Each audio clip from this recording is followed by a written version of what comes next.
Well, hello, Alex, and welcome, Adam, to season 13 of Conversational Counseling. And the title of this season is going to be Good Together, God's Redemptive Story in Marriage. And I'm really excited and thankful to have Adam, who's our dear friend and our pastor, join us in this conversation. But Alex, before we get going, I need you to share some very important news with us. No, I feel like Brenda always has the news, so I'm just so glad I have the news. And the news is that I'm going to be a grandmother. Yay! That's awesome. Well, congratulations. As you've heard me say, it is the reward for all the hard years of parenting. And there is nothing like it, nothing better to have all the joy with none of the responsibility. So it's beautiful. We're so excited for you and for your family. And I know your daughter has not even been married that long. And so I'm thinking this is going to be a great series for her because she's going to have to do the crash course in marriage this first year and have a baby in this first year. That's so right. It's going to be a lot, but she's got a wonderful mother and mentor in you. So that's such a blessing. Well, listen, after 4 years, Alex, we're finally taking a stab at the subject matter of marriage. And I have to say, if we were superstitious, we should be worried because this is season 13. I did not think about that. We're finally But because we're not superstitious, we're not going to consider this an unlucky number, an unlucky season. Yes. But there's another number I'd love to focus on, and that is how many years of marriage experience do we have between us? So somebody's going to have to be really good at the mathing. I'm not good at the mathing, but I've got 35. I've got 32. All right, so that puts us at 67, is that right?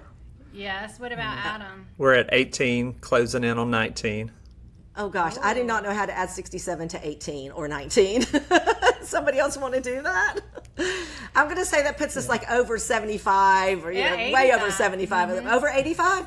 Over. So, I mean, look right here, right between the three of us. I mean, we are pushing 100 years of marriage experience. And I do want to say what a joy it's going to be to go through this series with you both because I know you personally and I've seen you walk out your marriage for many, many years. And I know that both of your marriages have faced goodness and also hardship and a lot of redeeming themes as God has come in and done some rescuing work and some transformation work. And I know that your ultimate hope and what motivates you is your hope in Jesus. And so I think it's just going to be a beautiful opportunity. And this teaching really came out of a teaching that you guys did at a conference that you did at your church that I listened to and said, that is so good, Alex. We need to get Adam on. You guys need to come because I think you're offering a really fresh perspective that I think is vital to see marriages more biblically and holistically.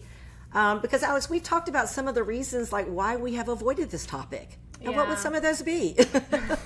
Well, one, I was completely weary of any teaching that was focused on men's and women's roles in marriage. It had kind of been drilled into us in early marriage and felt very restrictive and narrowing. And I got exasperated one year and said, I am never teaching this again. Yeah, I would have to say, Paul and I were talking last night just about some of our early marriage and premarital experience, and so much of it was focused around roles and responsibilities. And then this morning I was reading in Matthew, where the Pharisees are always coming to Jesus, elevating the traditions of men over the commands of God, which are rooted in love. And I thought, wow, I think that's a lot of what happens with marriage material. And we're even going back to, we got married in 90, but our premarital books that we used were from the 70s. Exactly. Yes. Mine too. Yeah. So, I mean, it's like, wow, are we ever in need? And I think even as a counselor and just a Christian wife, I think it's been really hard to find materials that are not either so narrowly focused on these specific, places of marriage, or some books that are well-meaning but very misguided, and then there's just a lot of bad teaching on marriage as well. What do you say, Pastor? I think one of the things that makes it really hard is people tend to get very dogmatic to say like, hey, this is the absolute only way that you need to, first 2 years need to look like, or when you start, having kids, this is the only way to do whatever. And I think people are looking for answers, and they buy into somebody's super dogmatic view of it, and then they get burned. And so it makes people really wary of other people giving expression. And then, hate to say it, but like, we see the destruction of marriage not only in the outside world, but it's in the church. And so sometimes it's some of the people who are propagating some of the marriage material who end up in many ways just some harmful things that happen. And so people get really distrusting of marriage advice unless it's somebody that's flesh and blood that you have a relationship with and that you trust. And so I think it also makes people weary to teach it for that very reason as well. Well, I'm going to give a plug. That was so good. It's best to get your marriage counseling from people you actually know, or marriage advice whose marriages are actually expressing what God says is good in marriage, which we're going to be talking about. And I think we have a lot of online resources. We have more resources today than we've ever had, good, bad, or whatever. But again, we are so much in this podcast about spiritual friendship and about mentorship and about walking and doing life together. And for me personally, you two and your marriages are that for me. Like, Brenda, I knew you from really when Steph and I first got married, and we were at church together, and Alex shortly after with your kids at school. And so, really of our 18 years, almost all of that has been able to witness your marriages and others here in Montgomery too. And that's been just a beautiful testimony, because sometimes we're throwing our hands up, going to people that we trust, saying like, what can we do with this? Or like, what are some of the things that y'all have experienced that we don't even know is a challenge down the road? So that's been a beautiful thing for me is y'all to be on this with y'all, and y'all to be such indelible impacts in our marriage. Well, that's just evidence of God's grace. And I liked what you said. It wasn't that you looked at us and said, oh, their marriages are perfect. They're so good. Not they don't at have all. any problems. Yeah. Right. Exactly. Because that's not the whole story, as we're going to learn. Like, there's an ideal, and none of us are hitting it. But there's also a way that God allows us to come back together in our marriages, even when there is hurt and harm, and to find beauty and to find growth and to continue on with moving toward the goal of good, so to speak. And I just have to say that, I would not go back to the beginning days of my marriage for anything. Those first 7 years were so hard for Paul and I. But, to see where we are at year 35 is so sweet. And it took a lot to get here. It took a lot of God's grace, a lot of forbearance, a lot of mercy. But at any rate, this story is really, truly beginning more and more to end well for us as we're approaching heaven. So hallelujah for that. Well, Alex, we're going to be using one of your favorite frameworks as we go through this series, The Grand Narrative. And we covered the Grand Narrative in season 7. But now we're going to take this information, and you have really done a great job of framing it in the context of marriage. And so let's jump off, and let's start, I guess, a little bit with some explanation going back to an overview of what is the grand narrative. Adam, can you give that a pastoral but layman's explanation? Yeah. So just overall, I think it's really helpful for us to consider the scriptures as not just a collection of stories, but really these pieces of one grand story, one meta story of what God has been doing since even before creation. One of the things y'all love to talk about is the prologue, that there has been an eternal God, who it is in him that we have our creation. But it also explains why is the world the way it is, and what hope for a world that is broken, and not only saving us in the moment, but saving us in a future restoration of all things. And so it's a cohesive way to really view all of the scriptures, when at times we look at the Bible and we're like, this is a really big book, and what do I do with maybe being in one particular area, one genre that maybe I'm not as comfortable with than others, but to not lose sight of this one overarching theme and story. That's great. Yeah. Well, Alex, take us through, if you will. We'd like to really break this down slowly, very simply, to explain the parts of the story that Adam has described and what they represent.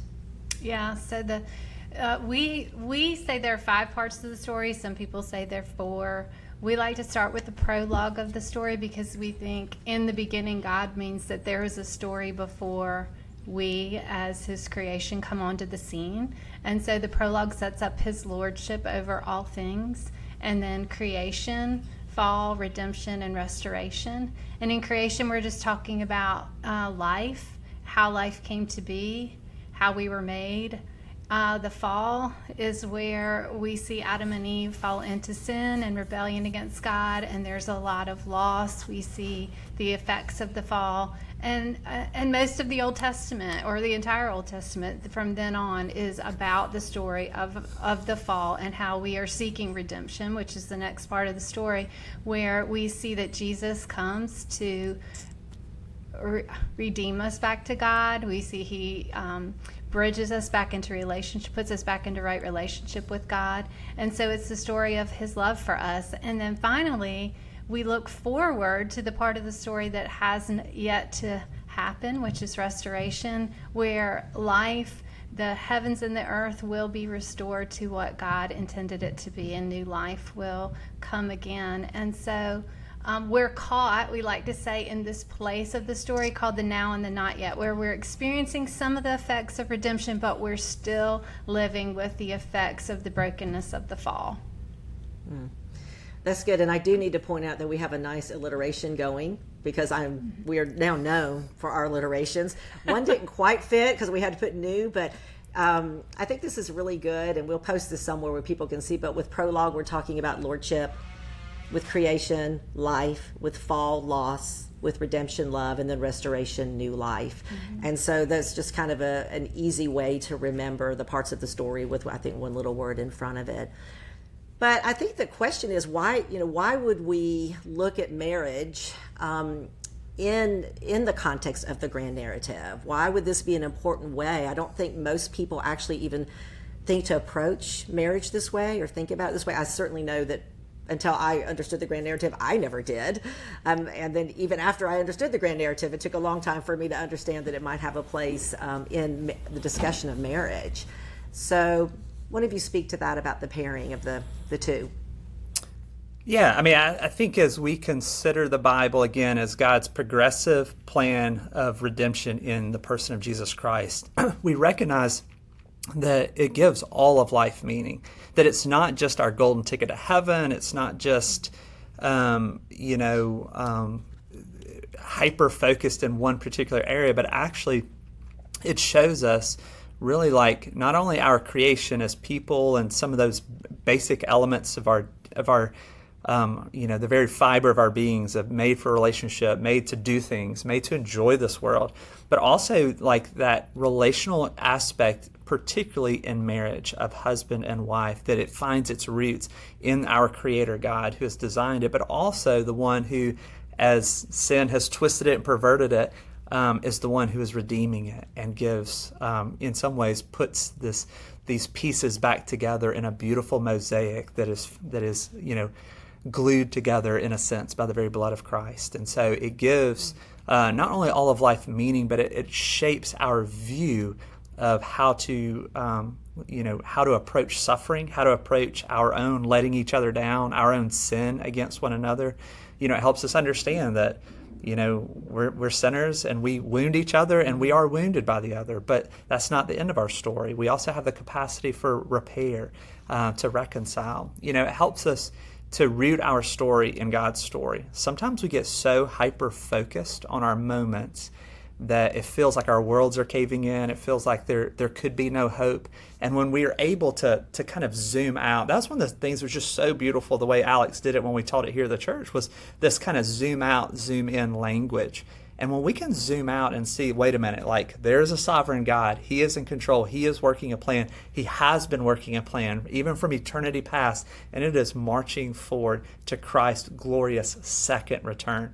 But until then, there's going to be some days that aren't so good. And so what do we do with that? So it helps us find our story in his story. And then for me, I think one of the things we talked about was it helps prevent an isolated story.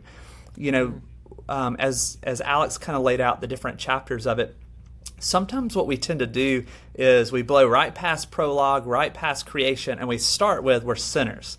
Everything's broken, everything's awful, and so we start there. And what happens is, and we'll talk about this a little bit more in a moment, but it gives a very truncated view, not only of the gospel, but of each other as image bearers of God. And it also so hyper focuses on our suffering that we don't have capacity for hope. We don't have an eye to look for how could this be different. And so it actually, one thing we talk about, I don't know who kind of originated this, but it's in my wheelhouse. I know I didn't create it, but it's this idea that sometimes we are more prone to live a 2-chapter gospel than a 4-chapter gospel, meaning it's just fall and redemption, and that's it.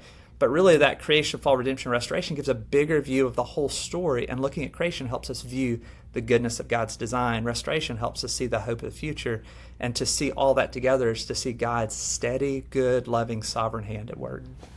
Yeah, which takes us right back to prologue, I think, about just God being a wise, good, loving. It's not just the author, but he's a good and wise author that enters into creation. And Alex, I like what Adam's saying, because to be honest with you, I mean, I think for years, the text that I really focused on had been taught for marriage was just Ephesians 5 and Genesis 1. Right.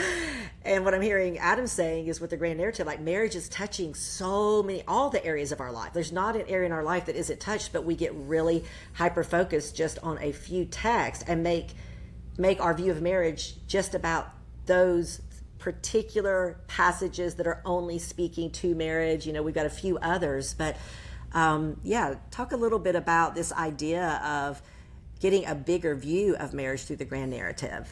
Yeah, so one of the reasons we like the grand narrative is we say that it takes us away from this proof texting idea that we just look for, just go in the Bible and find out what it says about wives and see what it says about husbands. And so that's going to take us to Ephesians 5. And that's where you see books like Love and Respect and things like that zeroing in on those very specific commands of like, wives submit to your husband, husbands love your wives.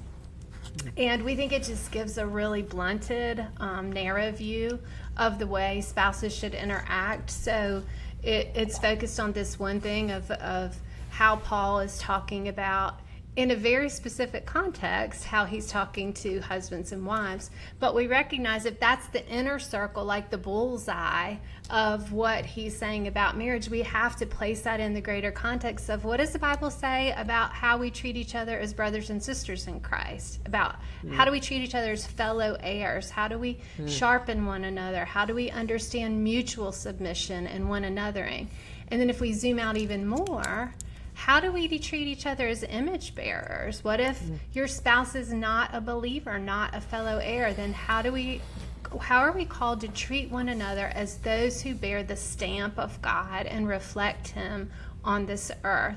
And so we think that telescoping out, I don't know if that's even an expression, coming out, seeing the big picture is a better paradigm for us to start with, instead of going to a very specific verse and text and centering all our teaching right there.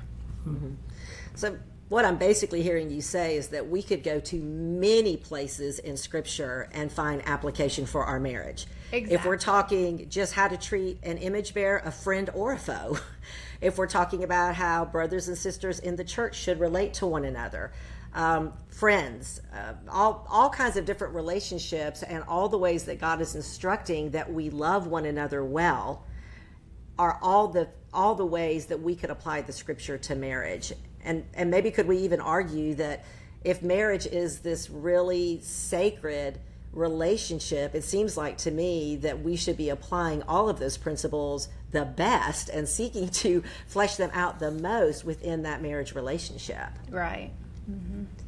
So I think that's really good, because I do think we tend to do exactly what you say. We just look for the marriage, the wife, the husband, the submission, the leader, the headship, whatever, and we just move to those verses. And then probably the next, apart from roles and responsibilities, I would have to guess, and just being a marriage counselor, that the next place most people move to is to proof text on sex in marriage. Yes. Mm-hmm.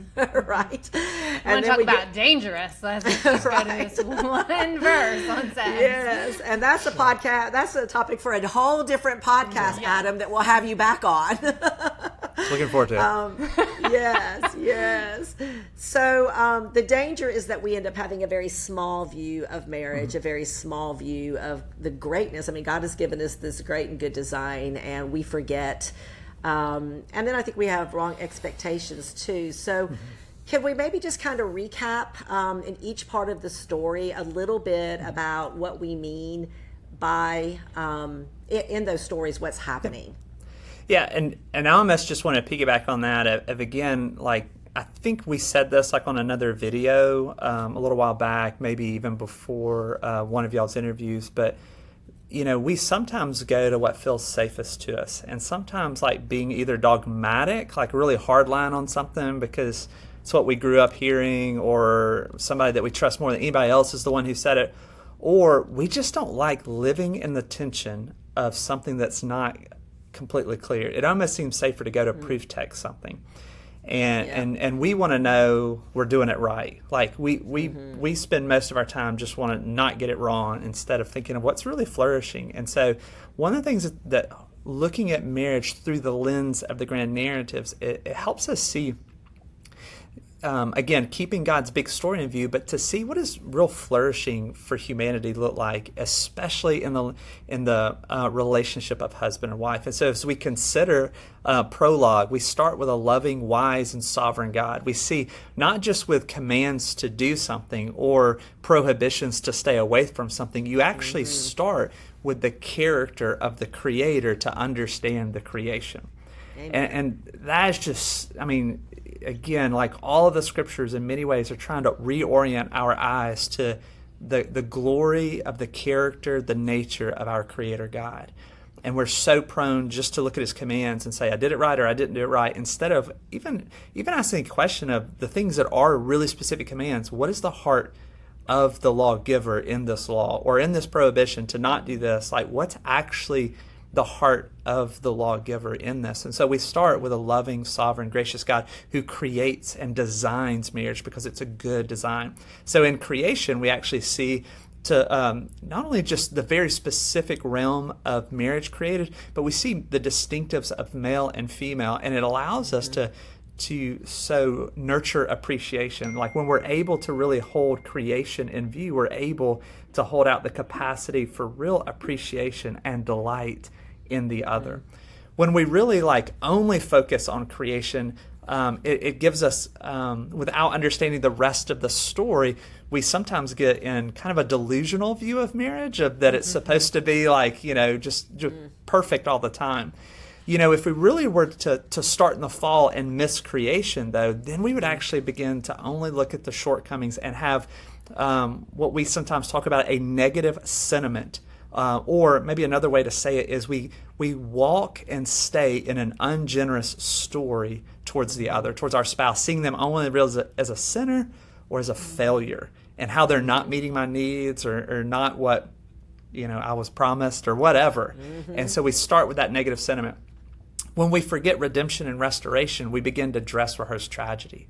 Like if we lose sight of redemption, that Jesus really does conquer the grave, Jesus really does resurrect, that Jesus really does conquer death and sin and free us from its dominion, then we miss the resurrection power that actually he offers us as new creations in him.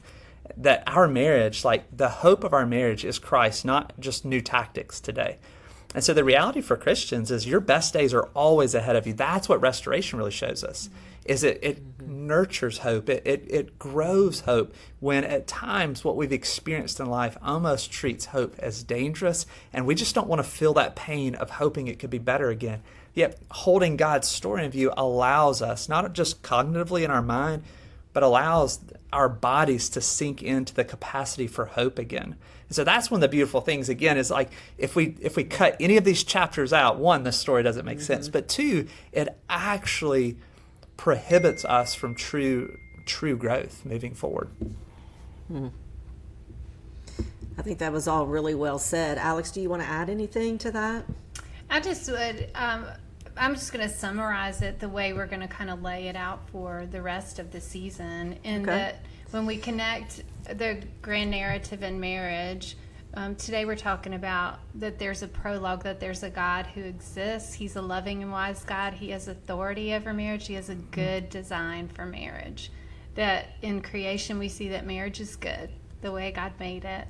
and Adam and Eve are good, and we see them coming together. And then in the fall, we see that marriage is hard. And we need a savior if we have any hope for continuing in marriage. So in redemption, we see that there's healing in marriage, and in restoration, we see that there's hope for our marriages, but ultimately there's ultimate hope for the future. And so each episode of this season will break down each one of those and go into more depth to talk about how that applies to marriage. So just kind of summarizing all that Adam said there is that we can pull this thread of marriage through the scriptures, and we can begin to see that God has a lot more to say than just these very specific commands, and that there's a lot for us to learn as we focus on the big picture of what marriage is. Great. Well, I think it's going to be such a wonderful season, and I think it's going to really help our listeners, and myself included, even though I know this material, just to really delve into all of these areas and continue to have this richness and this fuller view of not only my marriage, but of who God is and what he's done throughout my married life. One of the things we spent about 30 minutes talking about before we got on was this idea of the prologue and lordship and the setting. And so one thing that is true is that God did establish himself as Lord over marriage and Lord over image bearers, all of us and all of our activity. And so we do think it's important to go back and understand a little bit of the setting of where are we in Genesis, like who's writing Genesis, who is Genesis being written to, and why is God establishing himself as a wise and loving authority and author of marriage and image bearing, which we're going to talk so much about. So we're going to let our pastor once again come in and summarize that for us. Well, I just think it's really, it was a fun conversation to talk through of, like, we don't just read this as like a random document that was just dropped in like in a vacuum. Like it comes in a setting. And so as we think about even the creation account, like and as we get to that in the next talk, like we'll actually talk about how is it directly answering some of the stories of the day. And so it's important to think of who is the Bible given to at different parts of God's progressive unfolding of his plan of redemption. And as we think about creation and fall and those stories of Genesis and Exodus and Numbers, that these books of Moses, given through Moses to the people of Israel who are coming out of Egypt, and so they have these competing stories of the gods of Egypt, but God is setting them free. He's delivering them and taking them into the promised land, into Canaan, who's got all these other stories of other gods and these ancient Near Eastern religions. And so there's all these competing stories, and God is orienting them to, this is who you are. This is my story. And not just of like, one or two or particular areas, but it's really for all of life. And so even in that realm of marriage, of understanding, what does it mean to live as God's people in the realm of husband and wife? And in many ways, like that's why the Bible is so beautiful, so good for us in 2026, is that we have these competing stories and ideologies and philosophies saying this is what you're supposed to do, this is what life is about. And the Bible is, like, as we think about like the book of Moses and these books of Moses, Genesis, Exodus, and as we think about how it's given, it's an apologetic to show the truthfulness of how we've been created, to give the best explanation of why is the world the way it is, why do I feel the way I feel, and then what hope is there for the future, and how will we be saved? And so to see all of that find its yes and amen in Jesus Christ, like the story, it's important for us to understand the setting of the story, and then how that applies to, we're in a very similar boat today, that there's a lot of competing stories. And so, the creation account, it doesn't come in a vacuum. Like God is forming his people, and he forms them not just with commands of do this. He forms them with, let me tell you the story. Let me tell you where it all began. Let me tell you who I am and what that means of who you are. So.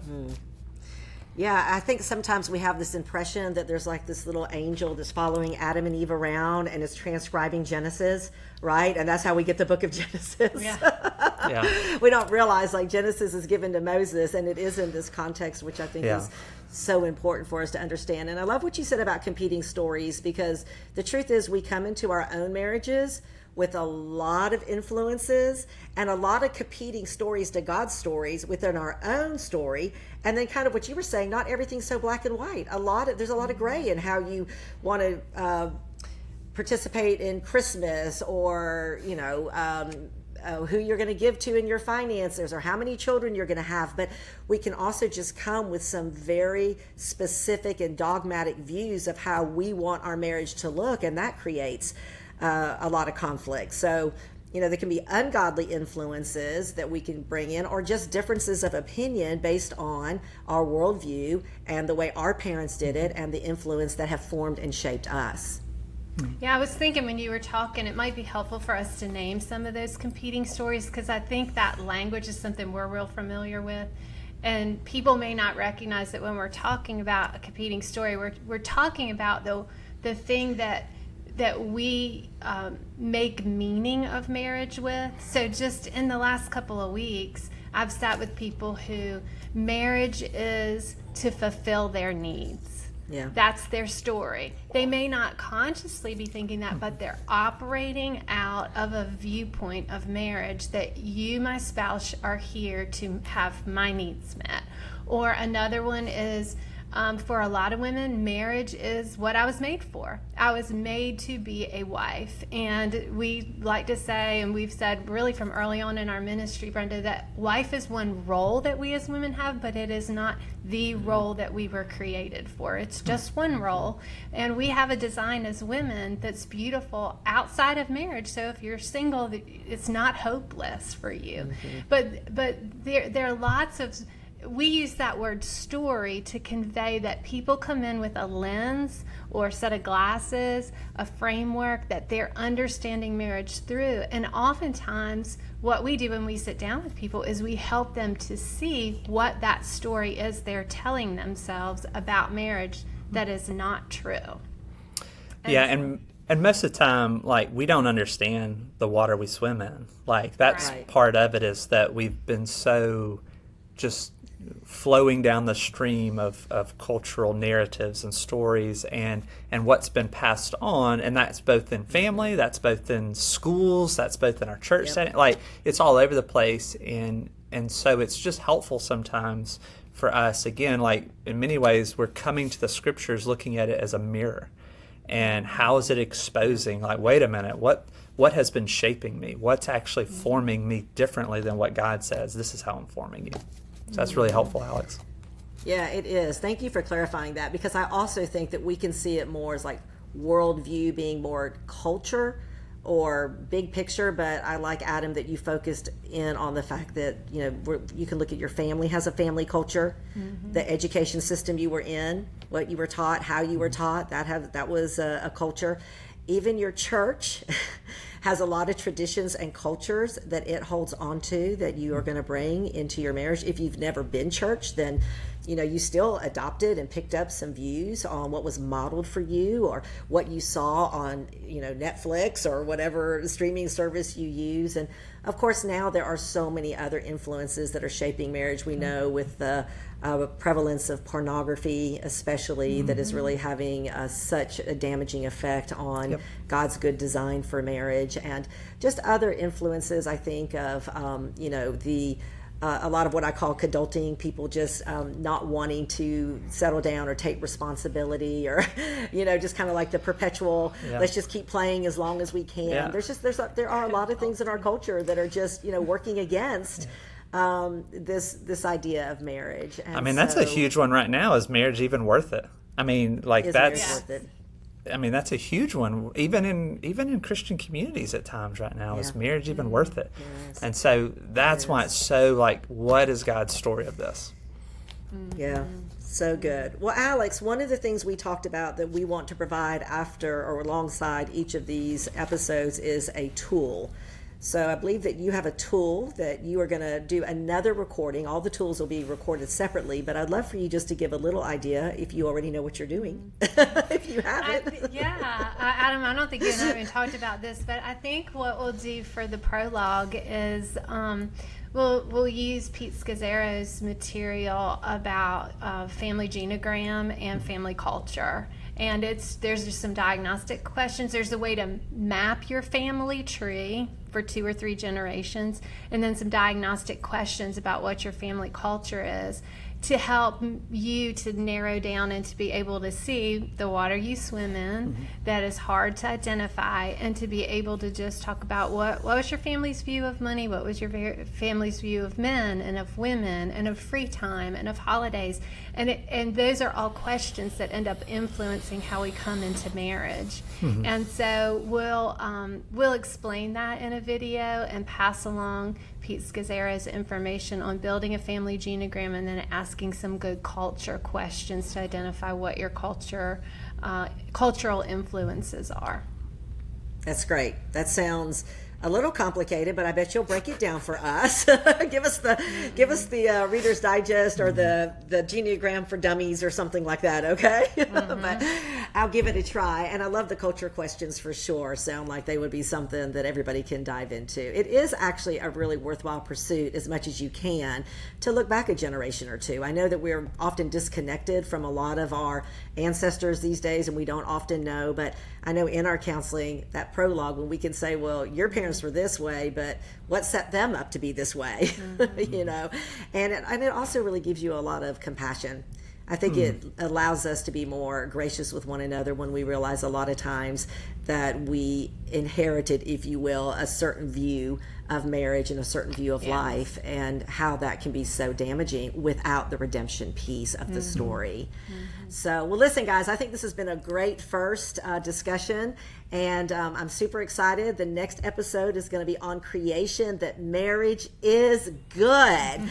And to your point, Adam, this is a message that this generation needs to hear. Our children need to hear it. This younger generation needs to hear it. They need to have some modeling of some marriages that are experiencing the goodness of God through marriage, to see that it is worthwhile. And so I'm excited, and we'll be back soon. So thank y'all. Thank you.